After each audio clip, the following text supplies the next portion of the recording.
আমাদের অন্তর্বর্তীকালীন সরকারের প্রধান উপদেষ্টা ডক্টর মোহাম্মদ ইউনূস আজ তার যে ভেরিফাইড ফেসবুক পেজ, মানে chief adviser government of Bangladesh, এই শিরোনামে যে ফেসবুক পেজটা আছে সেখানে উনি একটা পোস্ট দিয়েছেন এবং আমার কাছে মনে হয়েছে এটা খুবই একটা গুরুত্বপূর্ণ পোস্ট। প্রধান উপদেষ্টা নিজে জনগণের সঙ্গে তার মত বিনিময়ের জন্য যে ফেসবুক সোশ্যাল মিডিয়া যে মাধ্যমটা বেছে নিয়েছেন, এটা আমার কাছে খুব ভালো লেগেছে। এই কারণে উনি এটা অনেকদিন ধরে করছেন।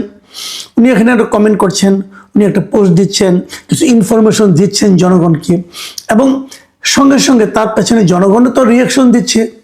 এটা খুবই আমার কাছে মনে হয়েছে খুব ভালো জিনিস, এবং এটা যদি চলতে থাকে তাহলে আমার ভালো। আমি এটাকে মনে করবো যে মানুষের সঙ্গে, সরকারের সঙ্গে জনগণের একটা মানে মত বিনিময়ের একটা সুযোগ এখানে থাকে, এবং তাতে হয়তো প্রকৃত চিত্রটা চলে আসতে পারে যে আসলে কি হচ্ছে, সরকার কি করছে, অথবা সরকার কি করছে বলে দাবি করছে, এই সমস্ত নানা প্রসঙ্গ কিন্তু উঠে আসতে পারে।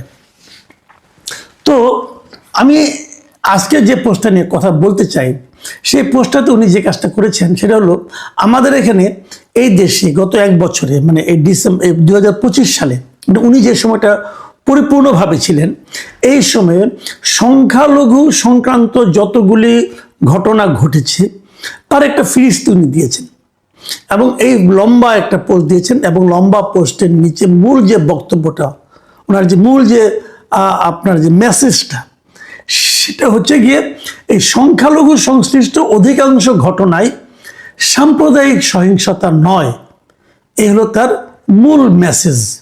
এই মেসেজটা জিতে যে তিনি যেটা করেছেন, তিনি পুলিশে নানা রকম নথি পর্যালোচনা করে একটা পরিসংখ্যান দিয়েছেন, এবং সেই পরিসংখ্যানে উনি বলেছেন যে 2025 সালে এ ধরনের সংখ্যালঘু সংশ্লিষ্ট 645টি ঘটনার তথ্য পাওয়া গেছে, এবং সেই 645টি কি কি আছে না আছে তিনি সেগুলি উল্লেখ করেছেন।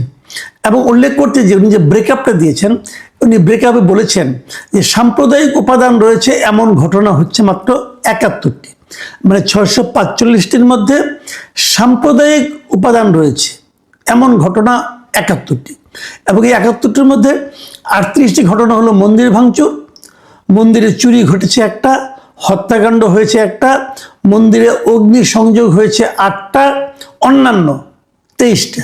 এই অন্যান্যের মধ্যে রয়েছে প্রতিমা ভাঙার হুমকি, ফেসবুকে পোস্ট, উপাসনালয়ের আঙিনায় ক্ষতি ইত্যাদি, এরকম 23টা ঘটনা। এবং এগুলোর মধ্যে পুলিশ 50টাতে মামলা দায়ের করেছে, 50 জনকে গ্রেপ্তার করেছে, এবং অন্যান্য 21টাতে অন্যান্য ব্যবস্থা নিয়েছে। এই হলো ওনার ব্যাখ্যা। এবং এর বাইরে যে ঘটনাগুলি আছে সেরকম ঘটনার সংখ্যা হচ্ছে 574। এর বাইরে মানে কি, মানে সংখ্যালঘু সম্প্রদায় সংশ্লিষ্ট ঘটনা, মানে কোনো একজন হিন্দু ব্যক্তিকে ধমক দেওয়া হয়েছে, হিন্দু ব্যক্তিকে মারা হয়েছে, এরকম ঘটনার কথা পুলিশের হিসাবে উনি উল্লেখ করেছেন, সেরকম আছে হলো 574টা। এবং তার মধ্যে কি কি আছে, প্রতিবেশী বিরোধ 51টা, জমি সংক্রান্ত বিরোধ 23টা, চুরি 106টা, পূর্ব শত্রুতা 26, অস্বাভাবিক মৃত্যু 172। অস্বাভাবিক মৃত্যু 172 মানে এটা কি ভাই? অস্বাভাবিক মৃত্যু জিনিসটা কি বোঝার চেষ্টা করেন। এই অস্বাভাবিক মৃত্যু হচ্ছে 172টা, এরা সবাই সংখ্যালঘু, এবং এটা ওনার বিবেচনায় সাম্প্রদায়িক সহিংসতা নয়। ধর্ষণ 58টা, এটাও সাম্প্রদায়িক সহিংসতা নয় ওনার বিবেচনায়। অন্যান্য হলো 138টা। এই হলো ওনার হিসাব। এবং উনি যে সাম্প্রদায়িক যেটা বলেছেন, মানে মন্দির এবং মন্দির সংক্রান্ত যে ঘটনাগুলি ঘটেছে, কেবল এগুলি ওনার দৃষ্টিতে সাম্প্রদায়িক ঘটনা। মানে এই ব্যাখ্যা শুনলে না, মানে আমি কি বলবো, পৃথিবীর যে কোনো লোক এই ব্যাখ্যা শুনলে পরে তার ভিমরি খাবে। যে মন্দিরে আক্রমণ না হলে, মন্দির সংশ্লিষ্ট ঘটনা না হলে সেটাকে উনি সাম্প্রদায়িক ঘটনা বলছেন না। একটা হিন্দুকে আপনি মেরে আগুন দিয়ে জ্বালিয়ে দেবেন, এটা সাম্প্রদায়িক ঘটনা নয়। এটা কি ভাই? একটা মুসলমানকে পোড়াতে পারতো? একটা মুসলমানকে মেরে আগুন দিয়ে পোড়ানো সম্ভব? হিন্দু বলেই সম্ভব। এটা ওনার কাছে সাম্প্রদায়িক ঘটনা মনে হয় না। তো উনি সাম্প্রদায়িক ঘটনার ডেফিনেশনই তো বুঝেন না। ভদ্রলোক আবার শান্তিতে নোবেল টোবেল পেয়ে গেছেন, বেশি কিছু বলা যাবে না। ওনাকে যারা এই তথ্যগুলি দিয়েছেন তাদেরকে আমি জিজ্ঞাসা করতে চাই, আপনার সাম্প্রদায়িকতার অর্থ বুঝেন ভাই? অর্থ বুঝেন? মানে অস্বাভাবিক মৃত্যু হচ্ছে হিন্দুদের, স্বাভাবিক মৃত্যুতে কোনো সমস্যা না, অস্বাভাবিক মৃত্যু হচ্ছে, এটা সাম্প্রদায়িকতা না। তারপরে আপনার হত্যাকাণ্ড হচ্ছে, সাম্প্রদায়িকতা না, এটা কিছু হলো। আপনি একজন লোককে জমি সংক্রান্ত বিরোধে একটা হিন্দু পরিবারকে বাড়ি থেকে উচ্ছেদ করলেন, এটা সাম্প্রদায়িকতা না? তার জমি দখল করলেন, এটাও সাম্প্রদায়িকতা না? ওই লোকটা যদি হিন্দু না হতো তাহলে পারতেন এটা করতে? যাই হোক, আমি আর বেশি কিছু বলতে চাই না। উনি মুরব্বী মানুষ, বয়স্ক মানুষ, তাই ওনাকে আর এত বেশি কিছু বলতে চাই না। আমি কেবল এই ওনার যে পোস্টটা আছে, এই পোস্টের নিচে যে কমেন্টগুলো আছে, অনেকগুলো কমেন্ট ওখানে পড়েছে, এবং সেই কমেন্টের কথা শুনলে আপনারা অবাক হয়ে যাবেন। 466টা কমেন্ট পড়েছে যখন আমি দেখছি, মানে ওনার এই পোস্ট দেওয়ার 5 ঘন্টার মাথায় 466, এবং 49টা শেয়ার হয়েছে, এবং 2300 আপনার বিভিন্ন রকম রিয়াকশন দেখা গেছে। কেউ হাহা দিয়েছেন, কেউ লাভ দিয়েছেন, কেউ লাইক দিয়েছেন, এগুলো দিয়েছেন। ওটার আমি আর মানে আপনার বিস্তারিত বিশ্লেষণে যাচ্ছি না। আমি কেবল ওনার এখানে যে কমেন্টগুলো পড়েছে, আমি সেখান থেকে কিছু কমেন্ট আপনাদেরকে আমি পড়ে শোনাতে চাই। সেগুলো শুনলে আপনি বুঝতে পারবেন মানুষ ওনার এই পোস্টটাকে কীভাবে নিয়েছেন। এবং আমি যেগুলো পড়ছি সেগুলি সবই যে হিন্দুদের তা না, 2-1টা মুসলমানেরও আছে, বাট হিন্দুদেরই বেশি। হৃদয় রায় নামে একজন লোক লিখেছেন, একজন নোবেল জয়ী সরকারে থাকার পরও কেন 38 মন্দিরে ভাঙচুর হবে। আবার রাজীব সরকার লিখেছেন, মন্দির ভাঙছে কাশেম, মামলা হয়েছে আবুল নামের আওয়ামী লীগ নেতার নামে। কাশেম পুনরায় আরেকটা মন্দির ভাঙার প্ল্যান করছে আরেক আওয়ামী লীগ নেতার নামে মামলা দিবে বলে। বিষয়টা দাঁড়ালো কি? বিদ্যুৎ মণ্ডল লিখেছেন, একটাও বিচার হবে না, কারণ রাষ্ট্র নীরব ভূমিকা নিয়েছে। সংখ্যালঘুরা কিছু বললেই রাষ্ট্রদ্রোহী হয়ে যায়, ভারতে দালাল হয়ে যায় ও রয়ের এজেন্ট হয়ে যায়, অথচ 1200 টন ইলিশ রপ্তানি হয় এখন। মোহাম্মদ নাজমুল হাসান লিখেছেন, 1600-র বেশি মব ভায়োলেন্স হয়েছে, একটারও বিচার হয়নি, মামলাও হয়নি। কাকু শুধু ফেসবুকে লম্বা লম্বা পোস্ট দেয়। সোহাগ দাস লিখেছেন, সংখ্যালঘুদের মধ্যে যদি একজনও বিচার পেয়ে থাকে জানাবেন।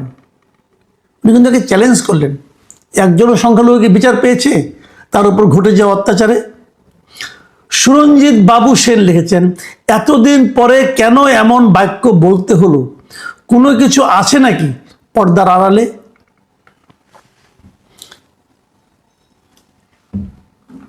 ফ্লুটিস্ট বকুল রায় তিনি লিখেছেন, উনি একটু ডিটেল লিখেছেন, এটাই আমি শেষ মন্তব্যটা একটু পড়তে চাই, যে ডক্টর ইউনূস যে একজন মিথ্যুক এটার প্রমাণ তিনি নিজেই দিলেন।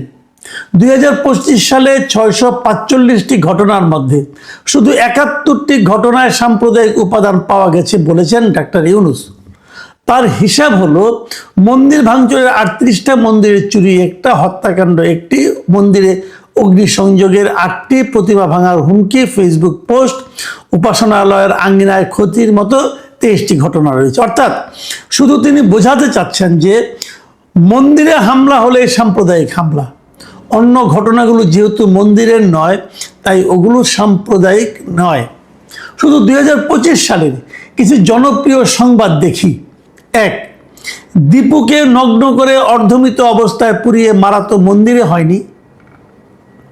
রাউজানের ঘরে তালা দিয়ে আগুন দেওয়া, সেটাও মন্দিরে হয়নি। ঝিনাইদহে হাতে লাল সুতা থাকায় ভারতীয় গুপ্তচর বলে গোপাল বিশ্বাস নামে হিন্দু যুবককে মারধর, মন্দিরে হয়নি। রংপুরের গঙ্গাচড়া উপজেলায় হিন্দু সম্প্রদায়ের বাড়িঘর ভাঙচুর, লুটপাট, অগ্নিসংযোগ, এটাও মন্দিরে হয়নি। এর বাইরে অপ্রকাশিত ঘটনা বাদ, এগুলো তো সবাই জানে, এগুলো মন্দিরে বা উপাসনালয়ে হয়নি। কিন্তু ডক্টর ইউনূসের দেওয়া ৭১টি ঘটনা শুধু মন্দিরের, তার মানে এগুলোকে সংখ্যালঘু নির্যাতন হিসেবে দেখেন না তিনি।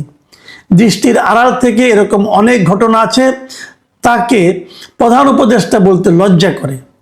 এরকম মিথ্যুক একজন বাংলাদেশ পরিচালনা করেন। এই যে বক্তব্যটা আমি পড়লাম, আমি জানি এখানে আবেগ আছে অনেক কিছু, কিন্তু আমার কথা হলো যে ডক্টর ইউনূসের এই তালিকাটা, ওনার নিশ্চয়ই কিন্তু অ্যাডমিন আছেন, উনি তো এগুলো প্রচার করেন। এই অ্যাডমিনের মেধা এবং এই অ্যাডমিনের কাণ্ডজ্ঞান সম্পর্কে আমার একটু সন্দেহ হচ্ছে। উনি কি ডক্টর ইউনূসকে মানুষের কাছে হাস্যকর করে তোলার জন্য এই পোস্ট দিয়েছেন? এই পোস্ট তো দুনিয়ার সবাই দেখবে, বিদেশের লোকজন দেখবে। তারা যখন দেখবে যে মন্দিরে আক্রমণ না হলে ডক্টর ইউনূস সেটাকে সংখ্যালঘু নির্যাতন বলে মনে করেন না, তারা কি ভাববে? আমি ডক্টর ইউনূসকে প্রশ্ন করি, আপনি এগুলি কাদেরকে রেখেছেন আপনারা এই সমস্ত কাজ করার জন্য? নাকি এটা আপনিই দিয়েছেন? আমি জানি না। আপনি এতটা কম বুদ্ধি সম্পন্ন আপনি হবেন এটা আমি ভাবতেই পারি না। নিশ্চয়ই কাউকে না কাউকে দায়িত্ব দিয়েছেন। এই লোকগুলি তো আপনাকে ডুবাচ্ছে ভাই। অবশ্য আপনি এমনি তো ডুবার আর খুব বেশি একটা বাকি নাই, যতটুকু আছে সেটুকুও ডুবাবে এরা। একটু সতর্ক হন।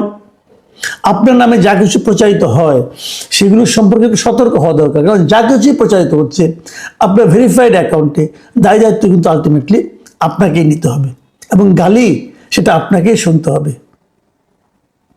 প্রিয় দর্শক, আমরা দেশে কোনো ধরনের সাম্প্রদায়িক সংঘাত চাই না, আমরা সংঘাতই চাই না। আর সংখ্যালঘুর উপর আক্রমণ সেটা তো আরও চাই না। একটা দেশ কতটা সভ্য সেটা আসলে নির্ভর করে সেই দেশে সংখ্যালঘুরা কতটা নিরাপদে থাকতে পারেন তার উপর। এই উপলব্ধিটা যতক্ষণ পর্যন্ত আমাদের না হবে ততক্ষণ পর্যন্ত আমরা আসলে ক্রমাগত নিজেদের বর্বরতায় প্রকাশ করে যাব। প্রিয় দর্শক,